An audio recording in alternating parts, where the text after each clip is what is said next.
Bonjour à toutes et tous et bienvenue à ce deuxième épisode du Forum d'échange clinique. Donc aujourd'hui, nous avons le plaisir d'accueillir le docteur Marie Florentin, donc psychiatre et médecin-chef de la filière Addicto. Donc nous allons l'écouter avec grand intérêt.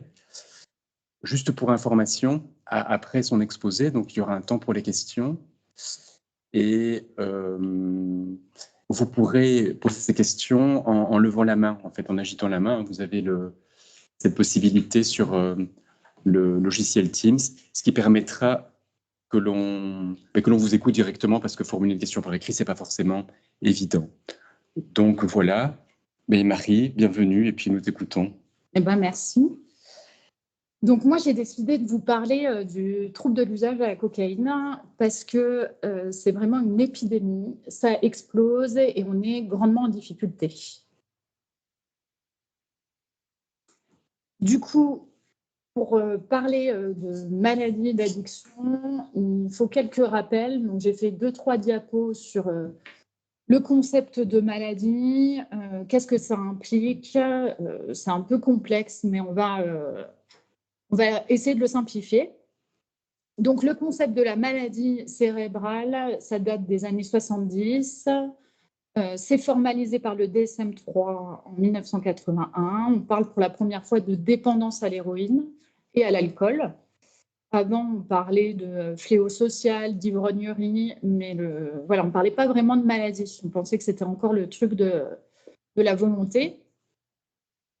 Ensuite, les choses évoluent. On parle, le DSM-4 qui catégorisait les consommations, les usages, abus, dépendance et addiction, et aussi en usage nocif, en dépendance. Maintenant, on parle plus de quelque chose de continuum, que c'est que voilà, il y a un début et puis ça peut se déclencher très rapidement dans une addiction. Enfin voilà, que les choses sont plus continues.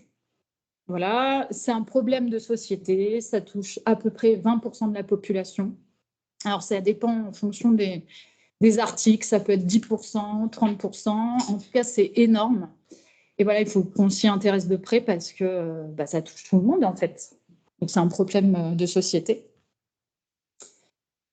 Quand on parle de maladie, d'addiction, il faut bien avoir en tête que c'est des gens qui n'ont plus cette capacité à s'arrêter. On appelle ça, ils ont perdu le stop and go, c'est-à-dire la petite réflexion de je ne bois pas le 3e verre ou je ne consomme pas ça parce que je risque la prison, je risque de me faire arrêter par les flics, pire, je risque un accident de la voiture, je risque de tuer quelqu'un ou mourir. Ils n'ont pas toute cette, pourtant ce n'est pas des gens bêtes, mais ils ont perdu cette réflexion qui rentre dans la prise de décision et dans le comportement. En fait, c'est devenu un comportement automatique. Pour retenir l'addiction, c'est 5 C, on en reparlera, mais c'est la perte de contrôle, la compulsion. Voilà, c'est un comportement compulsif dans la prise de substances, dans les addictions. C'est le craving, c'est-à-dire le craving, c'est l'envie irrésistible de consommer. On consomme malgré les conséquences et c'est continu. C'est fonction de l'environnement. On le verra, la cocaïne, ça explose. Donc les gens sont de plus en plus touchés par la facilité d'accès aux produits. Ça touche tous les neuromédiateurs cérébraux et ça touche différents circuits neuronaux. Alors ça, c'est complexe. Mais en gros, ça va être des cibles pharmacologiques, en fait. Et voilà, en fait, pour simplifier les choses, la maladie addictive, c'est la maladie de la récompense. On dit que c'est la maladie du plaisir aussi. Et ça met en fait il y a plusieurs circuits qui sont pris dans ça. Le circuit de l'apprentissage, de la mémoire, il y a le circuit de l'attachement, le circuit de la gestion émotionnelle, c'est hyper complexe. Et voilà, tout est intriqué. Et puis, ça prend forme un peu lors de l'enfance, voilà, quand tout se développe. En tout cas, ça crée des vulnérabilités à l'âge adulte. Et voilà, et puis c'est une grosse comorbidité en maladie psychiatrique, hein, et puis c'est plutôt facteur de mauvais pronostic de guérison, on ne va pas se cacher. Donc là, c'est un peu, voilà, c'est un distingue, mais c'est une définition. Le DSM-5, il dit qu'en gros, voilà, l'idée, c'est la perte de contrôle dans la consommation. C'est on l'utilise, on continue à consommer malgré les conséquences physiques, sociales, professionnelles. Voilà, on continue. Quand on arrête, eh ben, on a un syndrome de sevrage. On a envie de reconsommer, on a des pensées et on a une envie irrésistible de consommer. Ça se traduit aussi par une augmentation des consommations, ce qui est traduit par la tolérance du corps. Pour avoir le même effet, il faut augmenter les produits. On augmente les produits, sevrage, on n'arrive pas à arrêter seul, on perd du temps, on perd nos activités, d'autres centres de plaisir. En fait, on devient complètement esclave de l'addiction du produit, quoi. Notre meilleur ami, c'est le produit. Tout est comblé par le produit quelque part. Donc Laurent Carilla, c'est un addictologue qui passe beaucoup à la télé, mais qui œuvre beaucoup pour comment on dit, pour essayer de diminuer les a priori, les préjugés sur l'addiction et pour informer le public. Lui, il parle de 5C, perte de contrôle, craving, activité compulsive, usage continu, malgré les conséquences. Ce qu'il faut bien savoir, c'est que pour qu'il y ait addiction, il faut qu'il y ait une répétition du comportement. Si on consomme une fois et que c'est fini, on ne développera pas d'addiction. Pour qu'il y ait addiction, il faut vraiment qu'il y ait répétition, que le cerveau il se transforme quelque part. Donc là, bon, en gros, ce que je vous ai dit, ça a des circuits de la récompense, c'est les noyaux de la base, le noyau accumbens, l'aire tegmentale ventrale et le cortex préfrontal. En gros, c'est ça. Ensuite, il y a le circuit de la mémoire, l'amygdale hippocampe. Il y a le circuit du stress avec l'hypothalamus. L'idée, c'est que c'est le bordel entre différents circuits. Voilà. Donc, c'est ça. L'addiction, c'est la perte de la capacité à dire stop. En fait, c'est la perte de la décision. Cette réflexion dans la tête, elle est perdue parce que ce qui prend le dessus, quand il y a addiction, c'est plus les voies dopaminergiques, c'est les voies glutamétergiques. En gros, c'est l'automatisme. Donc, à partir du moment, quand il y a addiction, c'est des choses automatiques qui rentrent en jeu. Donc ça, c'est exactement c'est le même principe. Je vous ai fait plein de diapos dessus. Le cerveau non addict, on voit que c'est des lignes jaunes bien beaux. Et système 2, c'est le cerveau addict. On voit que c'est un peu anarchique, c'est un peu le bordel. Et on voit que ce qui rentre en jeu dans le cerveau addict, c'est le craving, l'envie irrésistible de consommer. Et on voit en pointillé le contrôle cortical, c'est la prise de décision, cette réflexion qui est plus majeure, qui est vraiment secondaire. Donc là, c'est pour illustrer l'addiction.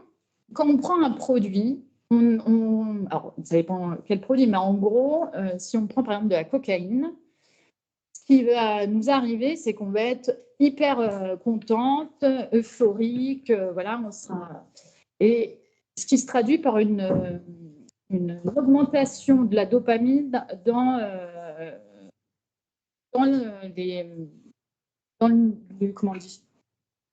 la synapse, quoi. Enfin, en tout cas, c'est une libération de la dopamine dans le cerveau. Quand il y a addiction, en fait, la quantité, pour avoir la même libération de dopamine, il faut augmenter la quantité. Parce que le système, il développe des résistances. Et ça veut dire que la concentration de dopamine, elle diminue. Et du coup, le plaisir qu'on en retient, à force de consommer, il est moindre. Donc, c'est pour ça qu'il faut augmenter la quantité. Donc ça, c'est juste pour illustrer que voilà, quand on prend de la cocaïne, on a un fonctionnement cérébral altéré. Ça, c'est un PET scan qui montre que normalement, un cerveau sain, il utilise correctement le glucose. Dans les parties rouges, on voit que c'est bien qu'il l'utilise efficacement. Les parties bleues, il y en a moins besoin. Et on voit que dans le cerveau d'un monsieur ou d'une dame qui est cocaïnomane, on voit que c'est très altéré et ça correspond à des symptômes qu'on va discuter par la suite. Donc ça, c'est les mêmes principes. La cocaïne, ça bloque, ça inhibe comment je pourrais dire? La cocaïne, ça augmente la dopamine dans le cerveau en bloquant certains transporteurs, en fait. Voilà, ça agit sur plein de circuits. Voilà, c'est un peu compliqué, ça, mais c'est pour dire que ça agit sur plein de neuromédiateurs différents. Donc, il y a plusieurs formes de cocaïne. Il y a ce qu'on appelle le chlorhydrate de cocaïne, c'est la poudre. C'est ce qu'on voit le plus souvent dans les films. Ça se consomme par sniff, par inhalation, par la bouche et par injection. Ça fait effet au bout de... alors, ça dépend de la manière de prise, mais si on prend par le sniff, ça fait effet au bout de 20 minutes pour un effet qui va durer 1 heure à peu près. Voilà. Le crack, ça, c'est la forme la plus addictogène. Et c'est la forme la moins chère qu'on trouve sur le marché. Ça agit très rapidement et ça donne des highs hyper intenses, une sensation de bien-être où tous nos besoins sont comblés. Et ça, on l'obtient avec de la cocaïne et du bicarbonate de soude. Ça devient quelque chose de dur et c'est pour la plupart fumé. Ça, c'est très compliqué de se sevrer. Alors, la cocaïne, ça a été créé par un Allemand en 1800, je l'ai mis en 1859. Voilà, c'était dans un but au départ de sevrer contre l'addiction à l'opium. Sauf qu'en fait, ça a développé une autre addiction. Et en plus, la cocaïne, il y a des gens très célèbres qui en ont fait la promotion, comme Freud, qui a dit que c'était un produit fantastique. Ensuite, il y a eu les célébrités d'Hollywood. Et finalement, ça s'est développé parce que ça n'a pas eu mauvaise presse au départ. Et je vous conseille un documentaire qui est vachement bien sur Arte. C'est le trafic des drogues. C'est en 3 parties et ça reprend ça, comment ça s'est créé en fait.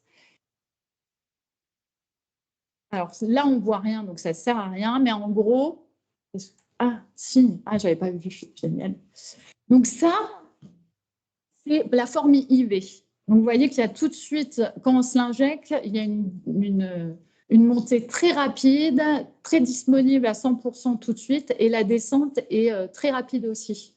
Et ça va être important sur le sevrage. Ça, c'est la voie fumée. Donc pareil, la cocaïne fumée, une disponibilité très rapide avec une descente très rapide aussi, une montée très haute. Ça, c'est la forme nasale, sniffée. Voilà, c'est moins violent et les effets sont plus longs dans le temps. Et il y a la voie orale, parce que c'est vrai, en fait, la cocaïne, elle est issue des feuilles de coca qui étaient mâchées par des autochtones en Amérique du Sud depuis 3000 ans avant Jésus-Christ. Et en fait, ça n'a jamais créé des épidémies d'addicts à la coke. C'est le fait de mâcher la feuille, ça permet une diffusion lente et progressive dans le sang. Et du coup, la descente est beaucoup moins raide et ce qui crée pas d'addiction, pas d'effet négatif. Donc, pourquoi on consomme de la coke? Parce que ça augmente les performances, ça crée une euphorie, une sensation de toute puissance.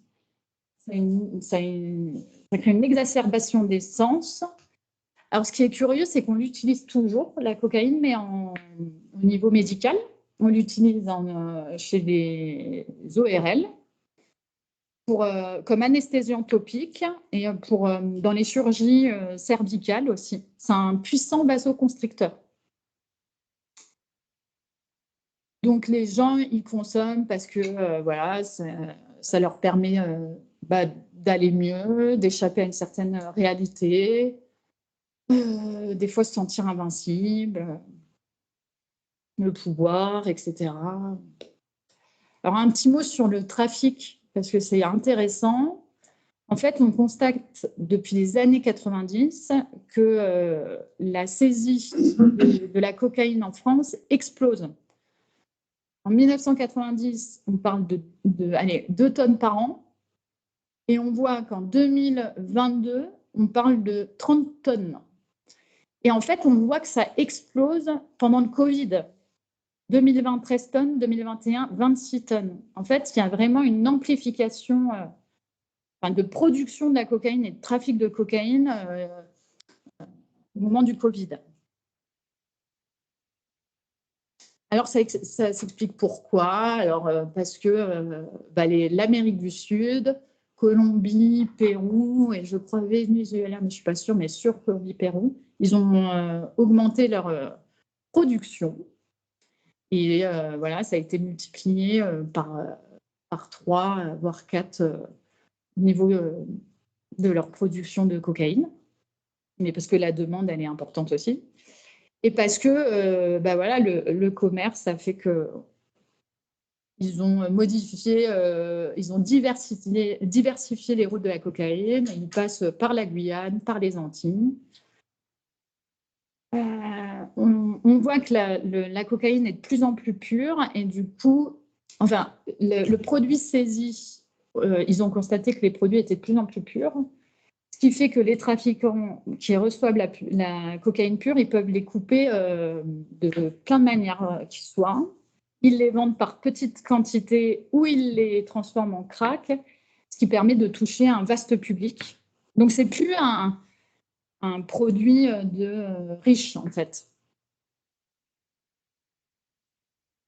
Donc voilà, c'est un usage de moins en moins rare en population. C'est le deuxième produit le plus consommé en France, enfin le produit illicite. Chaque année,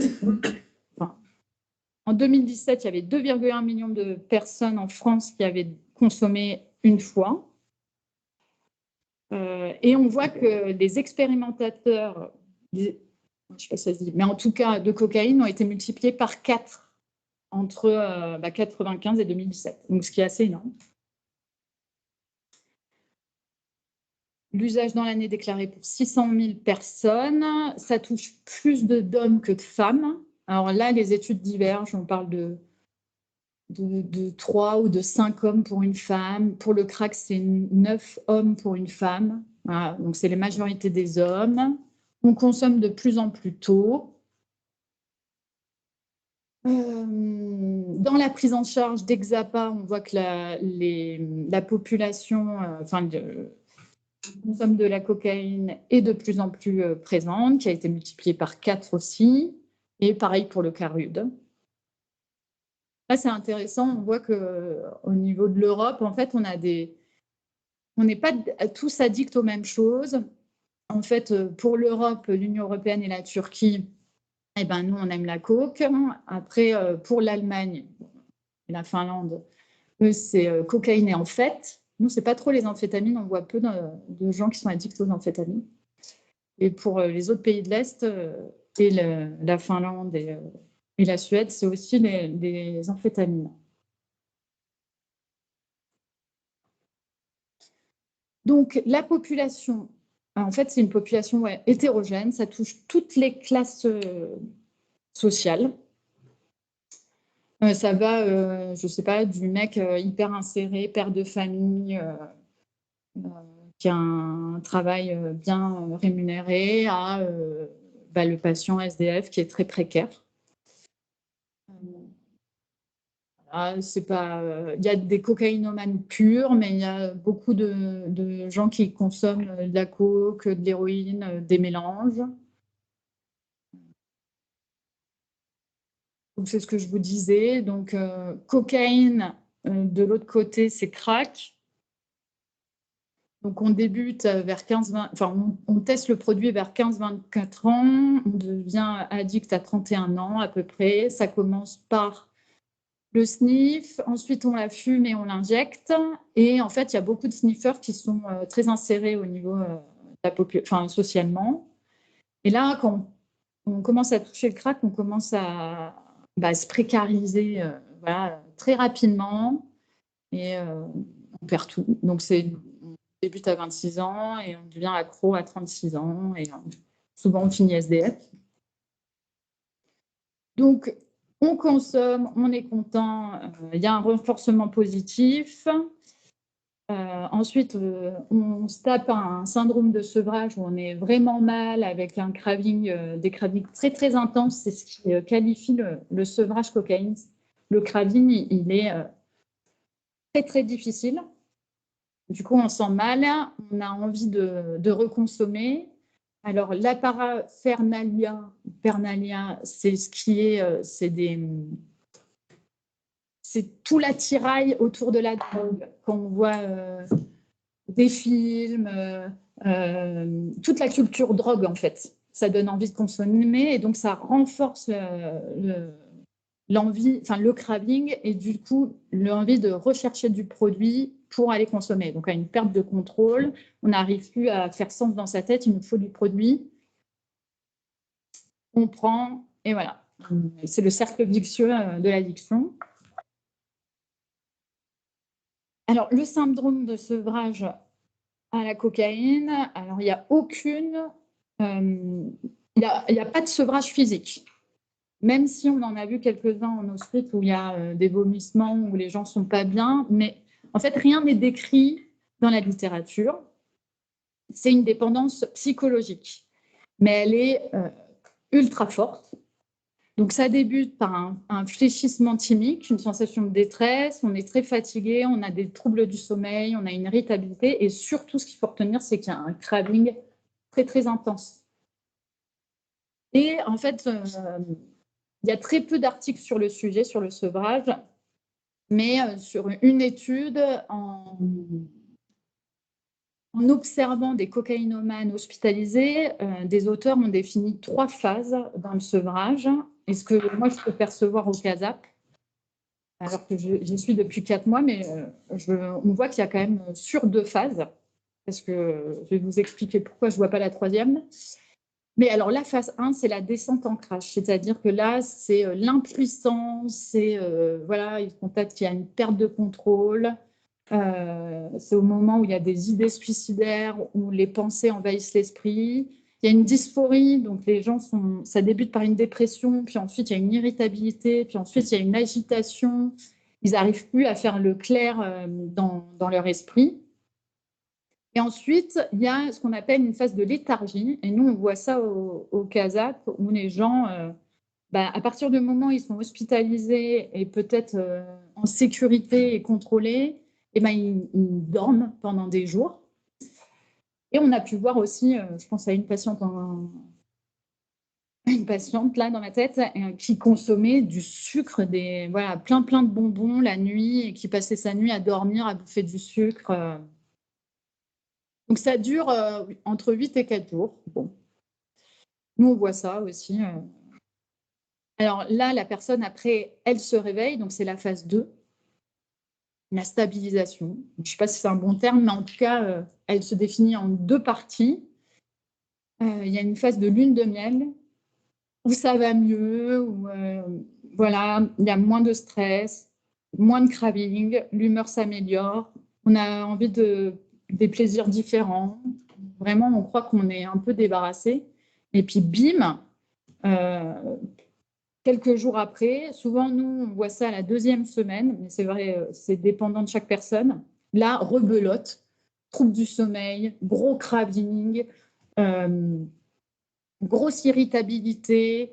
Voilà, ça va même jusqu'à l'agressivité, l'impulsivité. Alors, au départ, on ne comprend pas trop parce que 2 jours avant, le patient, il allait super bien et que ça allait bien. Et là, tout d'un coup, on ne voit plus la même personne, une personne très en détresse, très en colère, sans raison apparente, ou alors qui prennent n'importe quelle raison pour péter un plomb, mais en fait, c'est le craving. Et donc ça peut durer, ça dure quand même jusqu'à 11 semaines. Donc c'est assez énorme. C'est-à-dire que la personne, elle va lutter pendant 3 mois. Et en fait, après, on parle de rémission où les choses s'apaisent. Alors, les choses s'apaisent quand même. Ça, il faut bien le dire aux patients, c'est que voilà, il y a un début, il y a une fin, c'est long, mais les choses finissent par s'apaiser.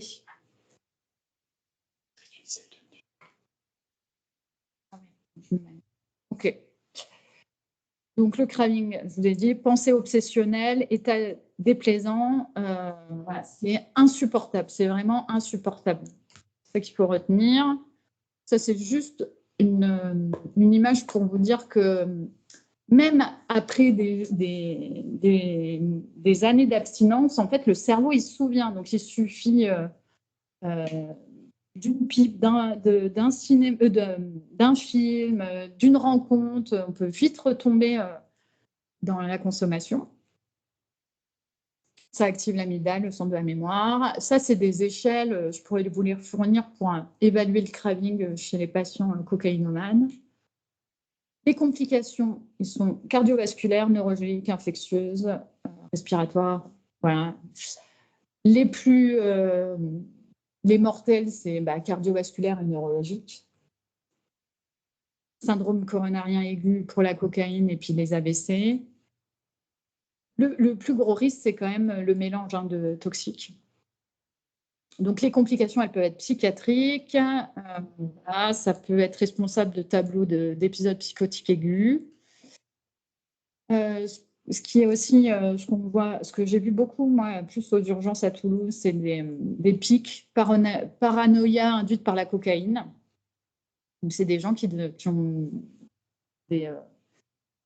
des symptômes de paranoïa. Voilà. Alors après, ils peuvent critiquer. Ils critiquent, ils savent que c'est le produit généralement, ils peuvent l'entendre, ils savent que c'est pas normal, quoi. Il n'y a pas une conviction inébranlable. Comportement compulsif de recherche de cocaïne, ça on le voit plutôt chez les gens qui consomment du crack, même si on le voit aussi chez les gens qui consomment de la cocaïne poudre. Voilà, lors du craving, ils vont se mettre à 4 pattes, ils vont chercher partout des miettes de produits pour combler leurs besoins, même s'ils reconnaissent qu'ils sont ridicules, mais ils ne peuvent pas s'en empêcher. Beaucoup consultent pour la première fois au XAPA parce qu'ils se tapent des grosses crises de panique, des attaques de panique insupportables liées à la prise continue de cocaïne. C'est plutôt vu chez la cocaïne sniffée. Donc, on peut développer des dépressions à différents stades de la maladie. Parce que c'est une addiction qui est très compliquée, parce que le craving est intense, et lors du crash, lors du sevrage.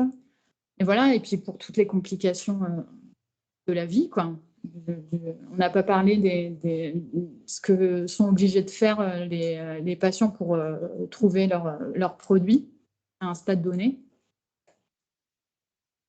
Voilà, beaucoup de gens qui consomment de la cocaïne ont des pensées suicidaires et font des tentatives de suicide et beaucoup en meurent. Voilà, de 20 à 40% en fonction des études chez les personnes qui consomment de la cocaïne. Donc, au regard du produit disponible, il y a de plus en plus de gens qui consomment de la cocaïne. Donc, il y a de plus en plus de gens qui ont des complications liées à la prise de cocaïne. Et donc, il y a plus de morts. Et voilà, et sur des gens qui avaient fait des IMV, ils ont vu que dans 9 à 22% des cas, il y avait de la cocaïne dans leur sang, quoi. Voilà. Donc, Un couple terrible, c'est la cocaïne et l'alcool, qui est souvent associé. Ça forme du cocaïthylène et c'est cardiotoxique et neurotoxique. Voilà, plus on consomme, plus il y a des altérations cognitives. Et même si on met en place des séances de TCC, ça n'améliore pas forcément le fonctionnement cognitif au regard des lésions liées à la cocaïne. Cocaïne et schizophrénie, c'est un facteur de mauvais pronostic. On le constate chez nous de certains de nos patients qui sont en hospitalisation chronique parce que voilà, ils n'arrivent pas à arrêter et puis on en trouve tellement partout, même dans la cour de l'hôpital, malheureusement. Petite diapo aussi intéressante sur le TDAH. En fait, chez les personnes qui présentent un TDAH, beaucoup, comme comorbidité, beaucoup développent une addiction, et notamment à la cocaïne. Pas dans un but d'euphorie, ça leur permet de se concentrer, en fait. Ils ne l'utilisent pas comme les gens qui n'ont pas de TDAH. Ça leur permet d'être plus efficace, de se concentrer et de fonctionner normalement, en fait. Voilà, je me dépêche. Donc ça, c'est l'évaluation clinique pour retracer la vie du patient, la consommation, etc. Donc, au cours de la prise en charge, on va regarder les symptômes de sevrage, ils ont déjà essayé de réduire leur conso, quelle intensité le craving, est-ce qu'ils arrivent à bien l'identifier, est-ce qu'il y a des codépendances, la consommation d'alcool. Voilà, on regarde s'ils arrivent à maintenir une abstinence. Alors, c'est quand même...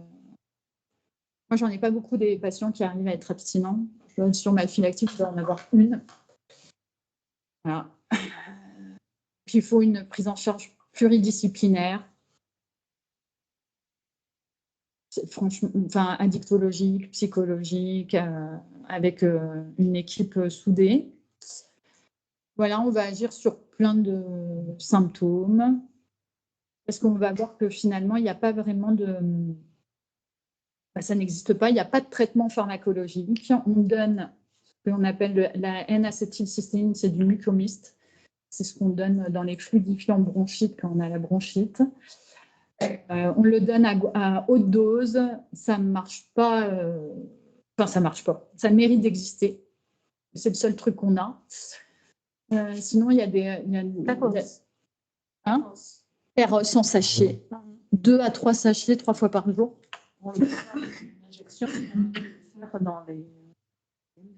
Ah non, non. Dans sachet. Et ce qui est contraignant d'ailleurs, parce que la prise, oui, c'est plusieurs prises par jour. Et ce que je ne savais pas, ce qui est très contraignant, c'est les allergies à ce produit. Moi, je pensais qu'il n'y en avait pas. Ah oui. Et c'est des allergies, pour les hommes localisées au pénis. Et c'est, voilà, j'ai un patient qui l'a eu. Alors, c'est pas moi qui lui avais prescrit, c'était dans le cadre d'une bronchite, mais j'ai appris ça. Donc, c'est pas anodin. Ensuite, il y a des pistes, mais on ne le donne pas en systématique. Le modafinil, c'est ce qu'on donne, c'est une amphétamine qu'on donne dans la narcolepsie. Et voilà, les études n'ont pas... il n'y a pas eu de... Comment on dit? Plusieurs études qui ont montré une efficacité. On peut donner des antiépileptiques. C'est plus à visée anti-impulsif, en fait. Ça agit plus sur l'impulsion. Et il y a les spirales qu'on peut donner aussi, mais de toute manière, on ne le prescrit plus parce que ça a entraîné des morts subites. C'était hyper dangereux. Donc, il y a des traitements qui n'ont montré aucune efficacité, des neuroleptiques de première et seconde génération, mis à part la Abilify. Les autres médicaments qu'on peut donner dans d'autres sevrages, les antidépresseurs non plus, et les TSO non plus. Parce que moi, j'ai pu aussi voir dans ma file active des patients qui avaient une addiction à la cocaïne et qui ont été mis sous méthadone, alors qu'ils n'avaient jamais touché à l'héroïne de leur vie ou à un opiacé. Donc, ils ont développé une addiction à la méthadone, enfin, une dépendance à la méthadone, pas l'addiction. Voilà, alors il y a des pistes de recherche sur l'Abilify, sur le méthylphénidate, surtout sur les TDAH, en fait. En immunothérapie, ils cherchent aussi un vaccin. Mais pour l'instant, il n'y a pas de médicament qui fonctionne. Donc, ce qui marche, c'est le soutien, la thérapie cognitive et comportementale, ce qui est ce qu'on voit, mais en fait, toute forme de thérapie marche, et surtout le soutien, le non-jugement, la réassurance, c'est la maladie du lien, donc c'est établir un lien. C'est des gens qui sont victimes de préjugés constants. Donc voilà, savoir qu'ils ont un espace de parole, qu'ils sont non jugés, ça vaut tous les traitements, je pense. Et bon, après, il faut leur demander à eux, mais c'est ce qui se dit. Voilà, bon là, on essaye d'initier l'abstinence et on maintient l'abstinence. C'est de la TCC. Et voilà, merci beaucoup. Merci Marie. Merci. Merci, tu nous laisses un quart d'heure là de questions. Donc, questions ouvertes à la salle et puis aux participants en visio. Donc n'hésitez pas à lever la main. Je brancherai votre micro pour qu'on puisse vous entendre. Tu as parlé de cocaïne et alcool. Ce qu'on peut voir aussi, c'est beaucoup de patients dépendants à beaucoup de choses, même avec la cocaïne. Ah oui, la polyaddiction. Alors, au XAPA, la population, c'est souvent de la polyaddiction. C'est rare que ça soit cocaïne pure. On voit de l'alcool pur, mais quand on parle de cocaïne, c'est rare quand même que ce soit cocaïne pure. C'est souvent des gens, d'ailleurs, qui ont consommé dans leur jeunesse de l'héroïne, qui ont été sevrés par un TSO, par méthadone, et par la disponibilité de la cocaïne, qui redéveloppe l'addiction à la cocaïne. Enfin, et pourtant, ils sont traités pour l'héroïne. Mais voilà, il y a un espèce de glissement comme ça, comme si finalement, on n'arrivait jamais à sortir de cette addiction, quoi, de cette maladie, quoi. Ça laisse de l'espoir. Après, j'ai quand même une patiente qui ne touche plus à rien, mais c'est de la cocaïne sniffée. Et voilà, elle touche à rien, elle est bien, enfin vraiment. Après, il y a des facteurs qui sont plutôt bons. Par exemple, si la personne elle est insérée professionnellement, si elle a une famille, si elle ne consomme pas depuis longtemps, si les choses sont prises en charge rapidement. Mais le problème dans l'addiction, c'est que tu as une phase de déni qui est dépendante de chaque personne. En fait, c'est ça qui crée aussi la sévérité. C'est le temps de latence où, finalement, à mon avis, là où tu as tellement de changements au niveau des circuits, des neuromédiateurs qui, avec le temps, deviennent lésionnels peut-être aussi, qui deviennent irréversibles et à un moment peut-être réversibles. Questions dans la salle? Questions parmi les participants? Tout à l'heure, vous avez fait la distinction entre dépendance et addiction. Ouais. Donc la différence, elle se situe. Je vais te répéter la question. Donc c'est la différence entre dépendance et addiction, ces deux termes-là. C'est le titre. Alors, peut-être que des fois, je fais de l'amalgame. Mais la dépendance, c'est... en fait, l'addiction, c'est la perte de contrôle et c'est l'augmentation des doses, c'est la tolérance du corps. Par exemple, on est dépendant à son antidépresseur. Quand on l'arrête, on a un syndrome de sevrage. Par contre, on ne va pas développer d'addiction à son antidépresseur, c'est-à-dire qu'on ne va pas devoir augmenter les doses pour avoir le même effet. L'addiction, c'est vraiment la perte de contrôle. C'est l'obligation d'augmenter les doses pour avoir un effet similaire dans le temps, en fait. Ok. Voilà, oui, c'est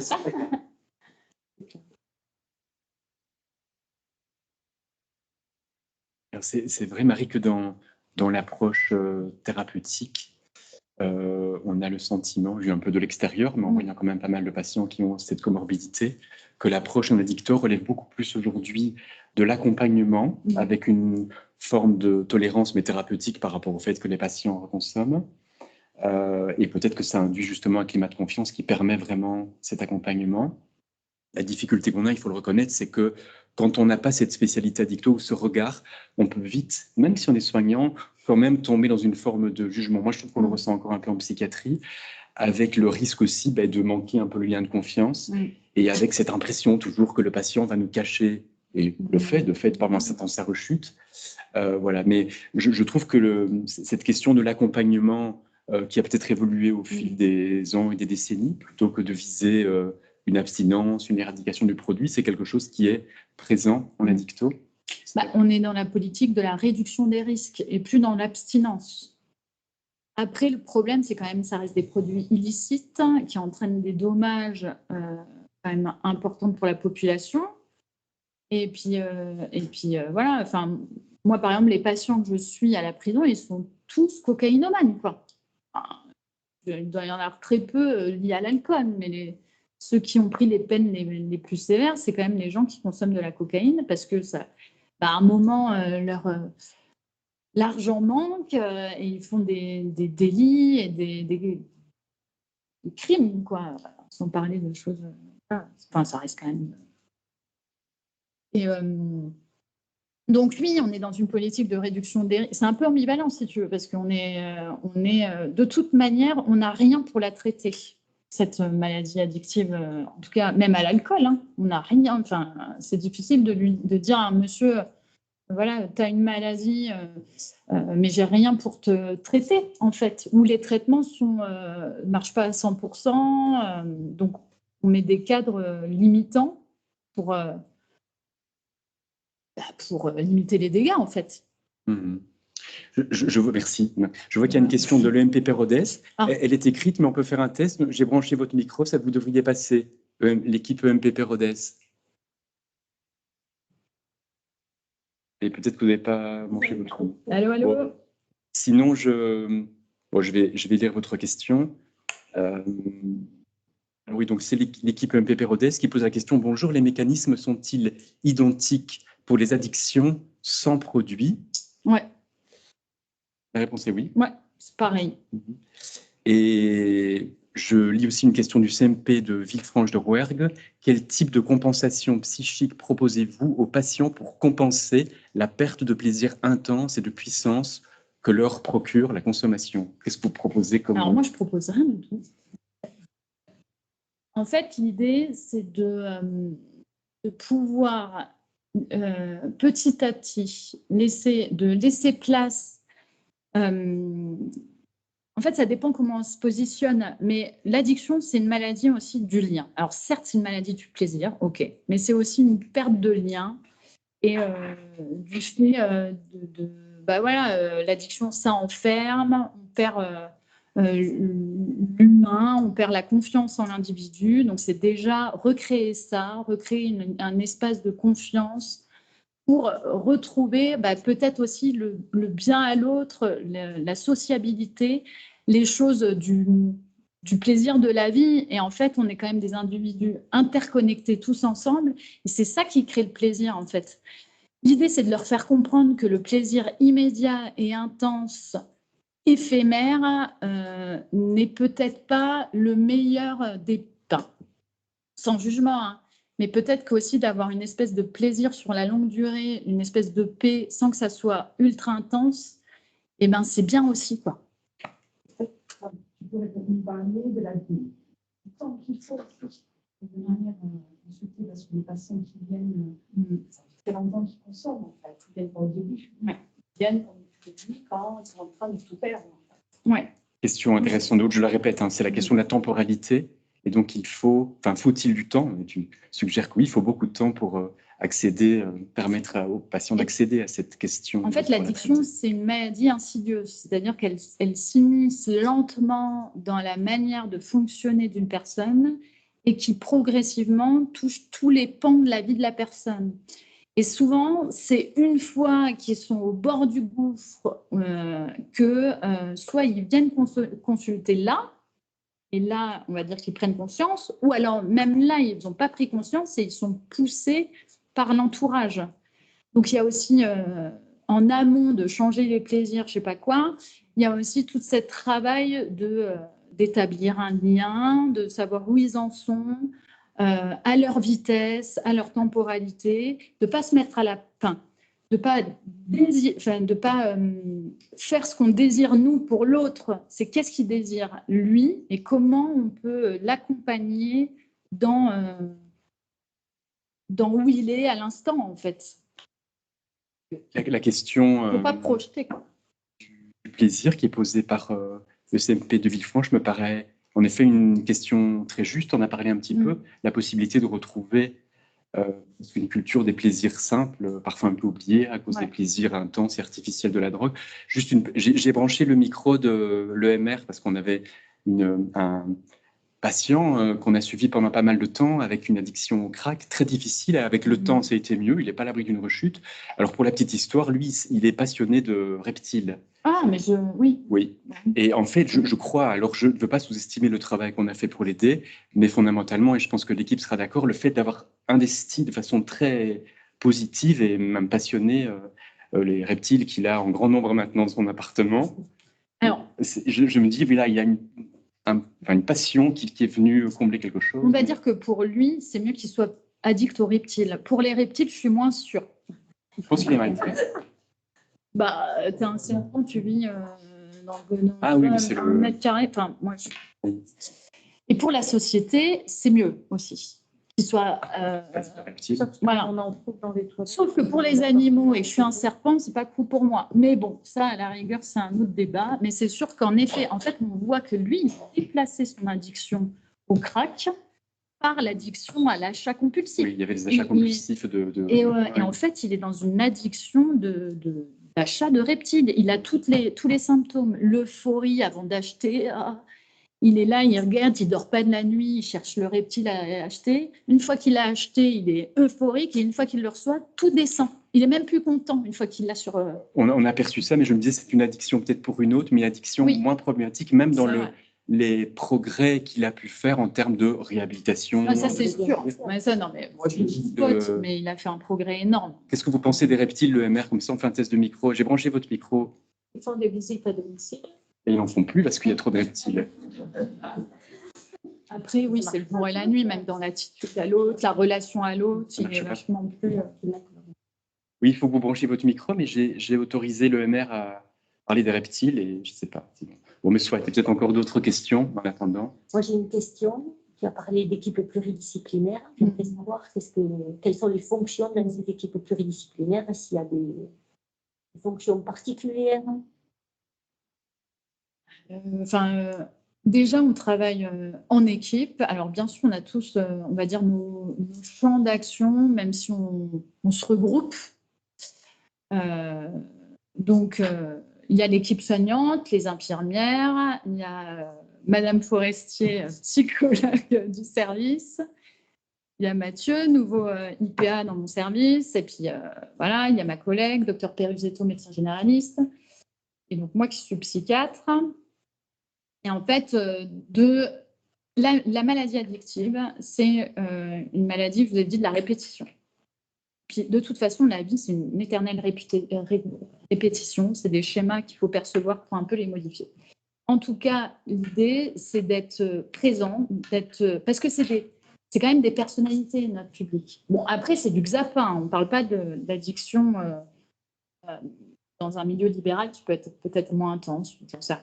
Non, en tout cas, au niveau du Xapa, c'est des personnalités, nos patients, qui ont leur caractère, leur vie. C'est des vies qui ont été traumatisées et qui, pour faire face, ont dû développer des mécanismes de défense qui sont quand même, pour entrer en relation, qui ne sont pas faciles.